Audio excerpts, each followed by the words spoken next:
아니, 자, 그러면 그 얘기를 좀 해보면 말씀 주신 대로 누가 하든 다 똑같은 판단을 하고 계시는다는 거잖아요. 예. 그리고 한 달 안에 조속하게 결론이 날 것이다라고 생각을 하시는 건데 그러니까 어쨌든 윤석열 씨 입장에서는 지금 상황에서 4표만 확보를 하면 되니까 문영배, 이미선 두 사람 문재인 대통령 몫을 바꿔서 그러면 지금 한덕수 총리가 이 대행이 이 권한 대행이 이 두 사람에 대한 지명 권한을 갖게 되는데 여기에 본인의 입김이 작용할 수 있다라고 믿는다는 거잖아요. 라고 본인은 믿고 있겠죠. 근데 그게 가능하겠습니까? 윤석열 씨는 우리가 상상할 수 없는 걸 믿고 있지 않습니까? 예. 얼마든지 본인 자신이 대통령 윤석열 월드에서 자신이 대통령이 된 선거 시스템도 예. 안 믿는 사람입니다. 그러니까요. 제가 기가 막힌 게 아니 자기가 된 대통령 선거 그다음에 지방선거도 지방선거 뭐 국민의힘이 압승하지 예. 않았습니까? 이것도 그러면 다 안 믿는. 그것도 다 부정선거인가요? 그러니까요. 그러니까 예. 자기가 믿고 싶은 것만 믿는 것이라고 해서 정신건강의학자들은 이 소시오패스라고 하는 거 아닙니까? 네. 그 어떤 망상, 피해 망상적인 생각을 가진 반사회적 성격의 소유자라고 네. 진단을 한 것 아닙니까? 그러니까 정신과 의사들이 반사회적 인격 장애가 있는 예. 소시오패스 예, 예. 성향이 있다. 이제 예. 이런 진단을 내렸다 의사들이. 예, 예. 그 정형식 재판관 예. 이 이분은 그 윤석열 대통령 시절에 임명된 분인데 그 이분의 경우에는 그 기각 가능성이 높지 않냐라는 언론의 판단이 있습니다.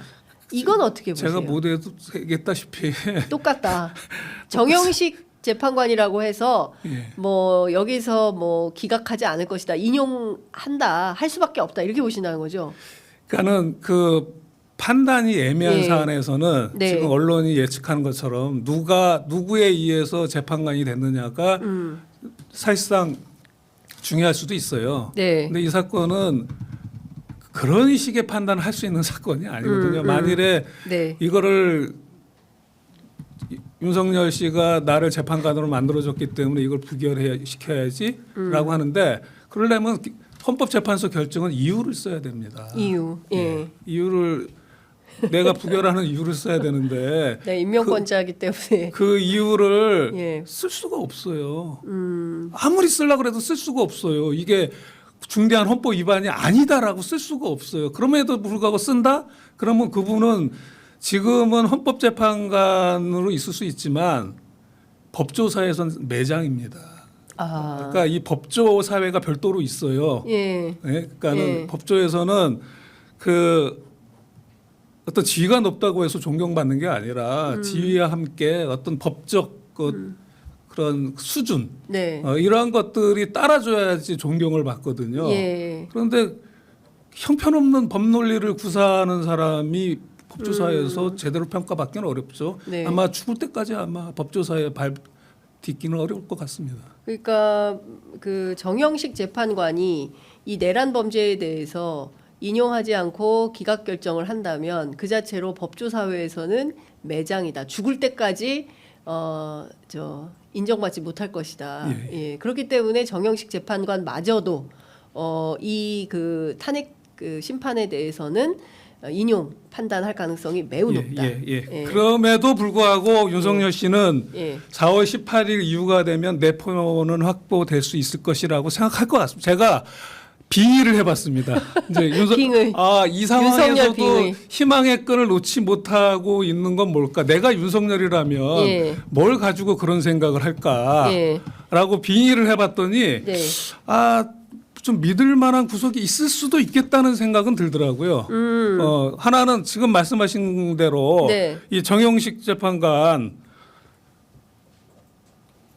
박선영 의원을 예, 거기다가 이제 흔히 과거사위원장에 말한 뇌물 인사라는 것을 네. 했잖아요. 12.3 계엄 사태 그렇죠. 이후에. 예. 그래서 그것으로서 이 한 표는 내가 확보했다라고 생각할 것 같아요. 예. 그리고 또 하나는 이제 국민의힘 몫으로 임명될 조한창. 예. 이제 여기 이분이 보니까는 이제는 그만둔 이상민 전 행안부 장관의 대학 동기이자 연수원 동기예요. 그 법원 인사는 아마 윤석열 정부에서는 이상민 장관이 주도해서 했을 겁니다. 왜냐하면 법원을 가장 잘 아는 유일한 분이기 때문에 이상민 장관이 예. 그래서 제가 볼 때 이 조한창 씨도 예. 지금까지 아무런 말이 없다가 올해 들어서 갑자기 막 대법관 후보로 추천되고 뭐 재판관 후보로 추천되고 막 그러더라고요. 네. 그래서 왜 이분이 갑자기 이러지? 예. 라고 봤더니 이상민 장관이 제 시야에 딱 들어오더라고요. 아. 이거는 이상민 장관이 예. 입김이 작용한 인사다. 그러면 국민의힘에서 추천한 이 조한창 변호사의 경우에는 이상민의 입김이 작용했을 가능성이 높다. 네, 예, 대학 예. 동기고 연수원 동기? 예. 연수원 동기이기 때문에. 그러니까 이게 이 정보는 전부 그냥 친구, 뭐 몇 년 지기, 뭐 40년 지기, 뭐 이러면서 어쨌든 이 업무의 그 정통성이라든가 예컨대 전문성이 있다거나 이런 일로 평가하는 것이 아니라 전부 뭐 술 친구 막 다 이렇게 해서 맺어지니까 이 조한창 변호사도 그러면은 좀 그런 판단 할까요? 그 정영식 그것도 제가 모두에 말씀드렸다시피 다 똑같다. 정상적인 법조인이라면은 근데 제가 왜냐하면 그동안 대한민국 법조가요. 법조 사회에서 기이한 법 논리를 가지고 이른바 법 기술을 부려서 도저히 그 상식적으로 용인할 수 없는 재판 결과가 나오기도 하고요. 있죠. 예, 그렇기도 하고 그리고 도무지 국민들 입장에서는 이게 말이 안 된다라고 판단하지만 그런 결론들이 나오기 때문에 있죠. 예. 그래서 정영식, 조한창 이런 사람들에 대해서는 의구심을 거둘 수가 없다. 또한 검찰도 지금 수사권도 없는데도 주요 업무 종사자에 해당하는 사람들 주요 이 내란 범죄의 가담자들을 전부 신병을 확보하고 있는 거 아니겠습니까? 그러니까 또 다른 꼼수가 나오지 않을까. 그러니까 법조인들에 대해서 많은 국민들이 한편으로는 기대도 하고 존경도 하지만 또 한편으로는 이 사람들이 또 꼼수를 부려서 자기들 편을 확보할 거다. 이런 의심을 갖고 검찰은 수사를 하면서 꼼수를 부릴 가능성은 얼마든지 있죠. 왜냐하면 수사를 자신들이 주도해서 하게 된다면 누구를 내란죄 빼고 넣을지를 검찰이 정하게 되는 겁니다. 네. 어마어마한 권력이 되는 거죠. 예. 내가 이쁜 사람은 얼마든지 뺄 수 있어요. 봐주고. 아주 국민 눈에 난 중요 임무 종사자들은 어쩔 수 없다지만 네. 그 밑에 단계에 있는 사람들은 예. 얼마든지 검찰 판단에 의해서 예. 빼고 넣고 할 수가 있어요. 굉장히 중요한 권력입니다. 이제 기소권을 독점하고 있기 때문에 그렇습니다. 예. 그래서 그런 걸로 장난을 칠 수가 있는데 네. 헌법재판소는 장난을 칠 수가 없어요. 너무 명백하게 눈에 들어오는 일이거든요. 네. 그래서 오히려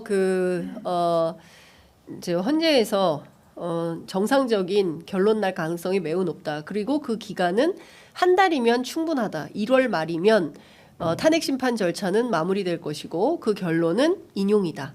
예. 그러면 전원 인용 결정을 내리겠습니까? 당연히 전원일치. 예, 전원일치. 제가 박근혜 아까도 때도 얘기했다시피 그랬죠. 예. 결정 이유를 써야 수가- 되거든요.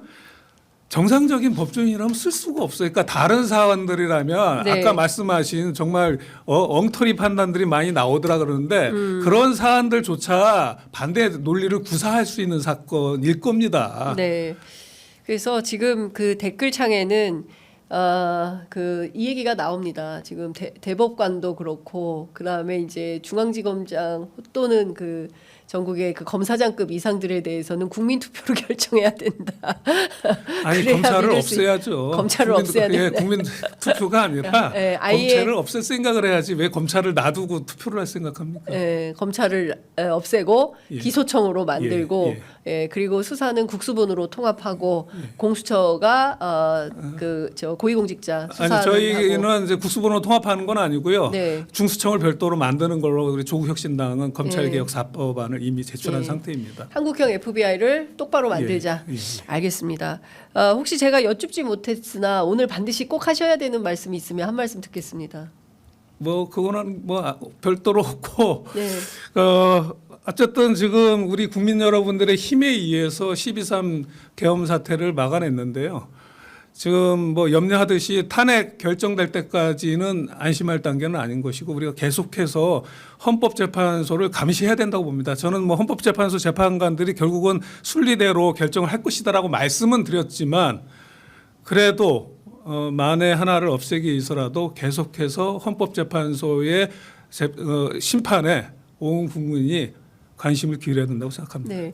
지금 당장 헌법재판소 앞에서 촛불행동은 매일 집회를 한다고 예고를 했고요.